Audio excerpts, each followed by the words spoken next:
அரசு முத்திரையிலிருந்து ஆங்கிலம் வரை, பால் வர்த்தகத்திலிருந்து மாடு ஏற்றுமதி வர, இப்படின்னு சொல்லி இந்த நாம் தமிழர் கட்சியினுடைய ஆட்சி வரைவு, அவங்க ஆட்சிக்கு வந்தால் என்ன செய்வாங்க என்ன செய்ய மாட்டாங்க அப்படிங்கிறத இன்றைக்கி நிறைய மீடியாக்களில் நீங்கள் பார்த்துருப்பீங்க. எங்கேயுமே போட்டிருக்க மாட்டாங்க, மெயின் ஸ்ட்ரீம் மீடியாவில் போட்டிருக்க மாட்டாங்க. சோஷியல் மீடியாவுக்குள்ளே வந்தீங்கன்னா யூடியூப்பில் ஒரு சில சேனல்கள் போட்டிருப்பாங்க. அப்படி இல்லைனா என்டிகேனுடைய ஐடி விங் அதை கட் பண்ணி பல பார்ட்டாக போட்டுட்ருக்காங்க. இது கோர்வையாக ஆட்சி வரைவு என்டிகேனுடையது என்ன அப்படிங்கிறத வேறொரு பதிவில் நம்ம பார்க்க போகிறோம். ஏன்னா அது ரொம்ப டீட்டெயில்டாக இருக்கணும். அவங்க பேசினதெல்லாம் நான் கேட்கணும். அது கேட்ட பிறகு அவங்களுடைய ஆட்சி வரைவு புத்தகத்தை வாசிக்கணும். கிட்டத்தட்ட 460 பக்கங்கள் உள்ளடக்கியது அப்படின்னு சொல்கிறாங்க. அப்போது இது எல்லாத்தையுமே வாசித்து முடித்து உங்களுக்கான அந்த ஒரு எல்லாத்தையும் வாசிக்க முடியாது, ஓரளவுக்காக இருக்கக்கூடிய விஷயங்கள் எல்லாமே உங்களுக்கு சொல்லிக் கொடுக்கணும். பார்த்தீங்களா? இது இல்லாமல் இன்றைக்கி நடந்த அரசியல் நிகழ்வுகள் என்ன அப்படிங்கிறதையும் இந்த பதிவில் பார்க்க போகிறோம். இது ஆழமான அரசியல் சதுரங்கம்.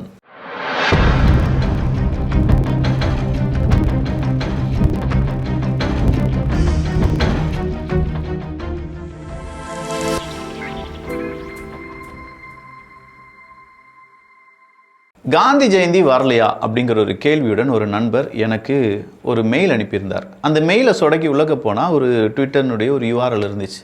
காந்தி ஜெயந்தி வரலையா, என்னையா இந்த மனுஷன் நம்மளுக்கு ஏனே நினைக்கிறாரா, காந்தி ஜெயந்தி வரலையா அப்படின்னு சொல்லி நான் போய் அந்த மெயிலெல்லாம் எடுத்து பார்க்கும்போது சரி என்ன தான் இருக்குதுன்னு சொல்லி அங்கே பார்க்கும்போது லோட் ஆகுது. வீடியோ லோட் ஆகும்போதே தெரியுது ஐயா ஸ்டாலின் அவர்களுடைய வீடியோ. பழைய ஸ்டாலின் அவர்கள், அது முடியெலாம் கொஞ்சம் கம்மியாக இருக்கும்போது அந்த டைமில் இருக்கக்கூடிய ஒரு வீடியோ. நேரு அவர்கள் ரொம்ப எங்கே இருக்கார், ஸ்டாலின் அவர்களும் எங்கே இருக்காங்க. அந்த நேரத்தில் அவங்க என்ன சொல்றாங்கன்னா, நிச்சயமா உறுதியா சொல்றேன், அடுத்த காந்தி ஜெயந்தி கொண்டாடுற போது தமிழ்நாட்டில் பூரண மதுவிலக்கு தமிழ்நாடாக இருக்கும். யார் சொல்லியிருக்காங்கன்னு பார்த்தா ஸ்டாலின் அவர்கள். எப்போ சொல்லியிருக்காருன்னா பல வருஷத்துக்கு முன்னாடி. சரி இப்போவாவது பூரண மதுவிலக்கு வந்துருச்சான்னு கேட்டால், சார் பூரண மதுவிலக்கு சார் இல்லை சார், பூரணமாகவே எல்லா இடங்களிலும் மதுக்கடைகள் வந்து விட்டது அப்படிங்கிறது வேணால் நம்ம சொல்லலாம். இதுதான் கான்ட்ரடிக்ஷனாக இருக்குது. அரசியல்வாதிகள் சொல்கிறத நம்ம கேட்டுட்டு ஆமாம் சாமி நீ செஞ்சிருவ சாமி அப்படின்னு சொல்லிட்டு நாங்கள் உங்களுக்கு ஓட்டு போட்ட பிறகு பூரண மதுவிலக்கு இல்லைப்பா, பூரணமாக எல்லா இடங்களிலும் மது ஆலைகள் மது கடைகள் அப்படின்னு சொல்கிறத அக்செப்ட் பண்ணிவிட்டு நம்ம வாழ பழகிட்டோம். பார்த்தீங்களா? இப்போ அண்டா குண்டாலாம் கொடுத்து நம்மளை கரோதிக்க நினைப்பாங்க. இன்னும் கொஞ்சம் மீடியாக்கள் என்ன சொல்கிறாங்க, மனித பட்டிகள் அமைக்கப்படுகின்றன அப்படின்னு சொல்கிறாங்க. திமுகவினர் கொடுக்க வைத்திருந்த 1000க்கும் அதிகமான அண்டாக்கள் பறிமுதல் அப்படின்னு சொல்கிற ஒரு செய்தி என்னால் பார்க்க முடிந்தது. வெறும் 1000 இருக்காது சார் கண்டிப்பாக. ஏன்னா பெருசாக அவங்க களமிறங்கியிருக்காங்க. மக்கள் மத்தியில் ஏகப்பட்ட வெறுப்பு அப்படிங்கிறது திமுகக்கு மேலே வந்துருச்சு. கடந்த 5 வருடங்களில் பெண்களுக்கு எதிரான வன்கொடுமைகள், சிறுமிகளுக்கு எதிரான, அதே மாதிரி சமூக நீதி அப்படின்னு சொல்லிக்கிட்டு சாதிய மோதல்கள், ஏகப்பட்ட இடத்துல கொலைகள், வன்புணர்வுகள், ஏன் கொலை நடக்குது அப்படின்னே தெரியாமல் இப்போ மறுபடியும் அதீத குற்றவாளிகள் 18-20 வழக்கு இருக்கிறவன் தான் விளாத்திக்குளத்தில் அந்த சிறுமியை கொன்று இருப்பான் அப்படின்னு சொல்லி காவல்துறை அதிகாரிகள் இன்றைக்கி ஒருத்தனை அரெஸ்ட் பண்ணுறாங்க. இன்னும் 2 பேரை அரெஸ்ட் பண்ணியிருக்காங்க. இன்னொருத்தையும் பைக்கில் போன ஒரு விஷுவல்ஸ் எல்லாம் நீங்கள் பார்த்துருப்பீங்க. அவனை தான் அரெஸ்ட் பண்ணியிருக்கோம் அப்படின்னு சொல்கிறாங்க. என்ன காரணம் அப்படின்னு கேட்டால், இல்லை அவனுடைய பைக்கு அவன் போன இடம் இதெல்லாமே பார்க்கும்போது அவனாக தான் இருக்கும். ஸோ இன்னும் விசாரணை நடந்துகிட்ருக்கு. இல்லை சார் 10 நாள் ஆயிடுச்சு, இப்போ தான் உங்களுக்கு அவனை கண்டுபிடிச்சிருக்கீங்க. இல்லை சார் 800க்கும் அதிகமான ஆண்கள் இருந்தாங்க, அவங்க ஒவ்வொருத்தவங்களாம் நாங்கள் எல்லாமே சரி பார்த்து இவனை நாங்கள் அரெஸ்ட் பண்ணியிருக்கோம். சரி இவன் யார் அப்படின்னு கேட்டால், இவனுக்கு ஒரு 10-20 வழக்கு இருக்குது. ஆயுள் தண்டனை வழக்கெலாம் இருக்கான். ஆயுள் தண்டனை தீர்ப்புலாம் கொடுத்துருக்காங்க. ஆனால் ஜாமீனில் வெளியில் வந்திருக்கான்.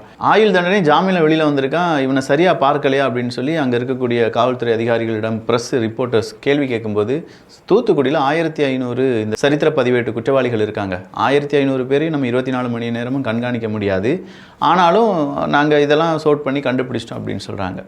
அண்ணாமலை அவர்கள் கேள்வி கேட்குறார், எங்க ஒரு ஆயுள் கைதிக்கு ஜாமீன் கிடைக்கிற அளவுக்கு தான் உங்களுடைய வாதம் இருந்தது, தமிழ்நாடு அரசாங்கத்தினுடைய வாதம் இருந்தது அப்படிங்கிறத எப்படி எங்களால் அக்செப்ட் பண்ண முடியும்?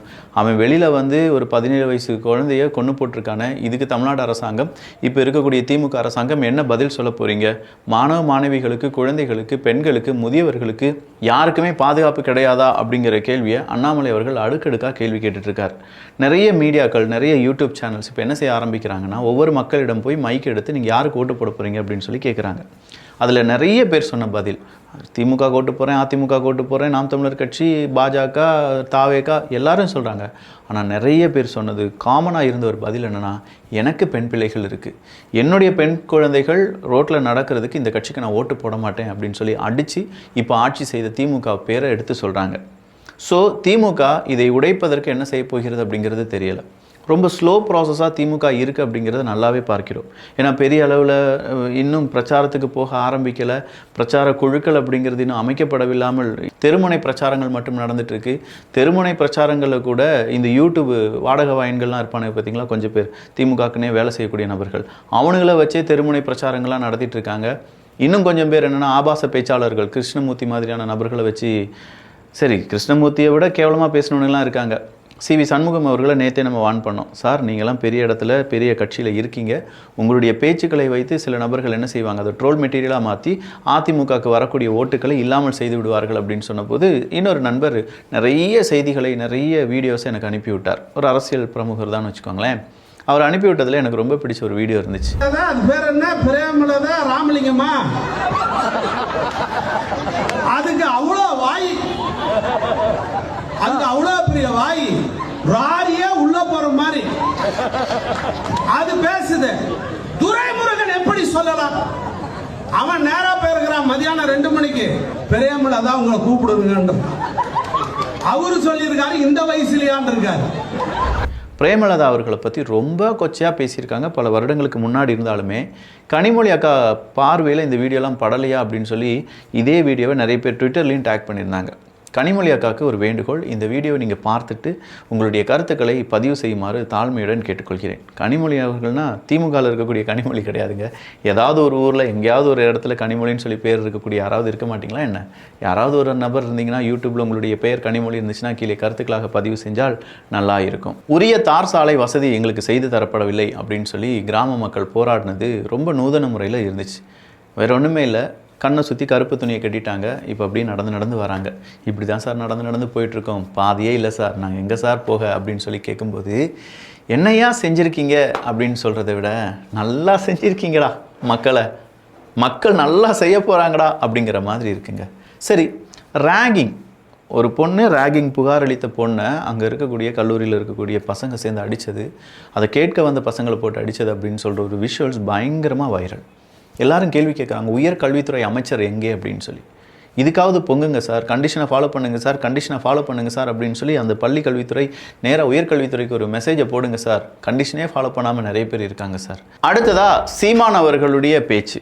ஒரு முறை வாய்ப்பு கொடுக்கலனா எப்படி, வாய்ப்பே கொடுக்காம 15 வருஷமாக பேசிகிட்டு இருக்கான் அப்படின்னு சொல்லி நீங்கள் பாட்டுக்கு புறம் தள்ளிவிட்டீர்கள் என்றால் திறமையை காண்பிப்பது எப்படி? அவருடைய கேள்விகள் ரொம்ப யதார்த்தமாக இருந்துச்சு. ஸோ அவருடைய இந்த ஆட்சி வரைவுக்கான சில காணொலிகள் இங்கே பதிவு செய்யப்படுகின்றன. அவருடையது மட்டும் கிடையாது, கண்டிப்பாக திமுகவினுடையது நம்முடைய சேனலில் வராது. அதுக்கு காரணம் இருக்குது, திமுகவுக்கு சன் டிவி மாதிரியான பெரிய நெட்வொர்க் இருக்குது. ஸோ நெட்வொர்க்கே இல்லாமல் சில கட்சிகள் இருக்காங்கல்ல, இப்போ தாவேகா, அவங்களுக்கு சேனல் அப்படிங்கிறது இல்லை. அடுத்தா இருக்கக்கூடிய அதிமுக, பாஜக அப்படின்னு சொல்லும்போது அவங்களுக்கு சேனல் இருக்குது. அதையும் தாண்டி சில நபர்கள் பேசுவது அப்படிங்கிறது நம்ம சேனலில் வரும். இது எல்லாமே நம்ம சேனலில் வரும் அப்படிங்கிறத விட மக்கள் பெரிய சேனலை நம்பி மட்டும் இருக்கிற போது சின்ன சேனல்களாகிய நாமெல்லாம் சின்ன பசங்க, சின்ன அரசியல் யூடியூபர்ஸ் அப்படின்னு சொல்லக்கூடிய நபர்கள். ஸோ நம்மளால் ஏற்படுத்தக்கூடிய விழிப்புணர்வு அப்படிங்கிறத நம்ம ஏற்படுத்திடலாம். சீமான் அவர்கள் பேசின பேச்சில் 3 லட்சம் கோடி பால் பொருளாதாரம் இருக்குது, நான் ஓசி பஸ் விடலை, 6 கேஸ் சிலிண்டர் உங்களுக்கு ஃப்ரீயாக கொடுக்க வரல, உங்களுடைய இயற்கை சார்ந்து இருக்கக்கூடிய விஷயங்களும் அதை வைத்து நம்ம எப்படி பிழப்பு நடத்தலாம், நம்ம தமிழ்நாட்டை எப்படி உயர்த்திட்டு போகலாம் அப்படிங்கிறதுக்கான அந்த ஆட்சி வரைவு அப்படிங்கிறதுக்கான அந்த வீடியோ. ஒரு முறை வாய்ப்பு கொடுங்க, அப்படி இல்லை நான் சரியாக செய்யலைன்னா என்னை விரட்டி அடி, கள்ள வச்சு அடி, இல்லாட்டி நீ சிலுவையில் கூட ஏற்று அப்படின்னு சொல்கிறாரு. அந்த வீடியோவினுடைய சில பாகங்கள் உங்களுக்காக. சும்மா போட்டு பேசிட்டு இருக்கான் சீமா, ரொம்ப நாளாக பேசிட்டு இருக்காங்க. நீ வாய்ப்பு தரலை, சரி ஆண்டுட்டி ஐயா ஸ்டாலின் ஆட்சியில் 5 வருஷம் வாழ்ந்துட்டேன், அந்த ஐயா எடப்பாடி 4 வருஷம் ஆன்ட்ட, ஒரு தடவை கொடுத்துப்பாரு, நல்லானே விரட்டி அடி, கல்லெடுத்து கூட ஏறி சிலுவையில் கூட அற, ஒரு தடவை கூடு. அப்போ தெரியுமில்ல அது கற்பனையா இல்லை அது நிஜமான உனக்கு தெரியும், உண்மையானு தெரியும்.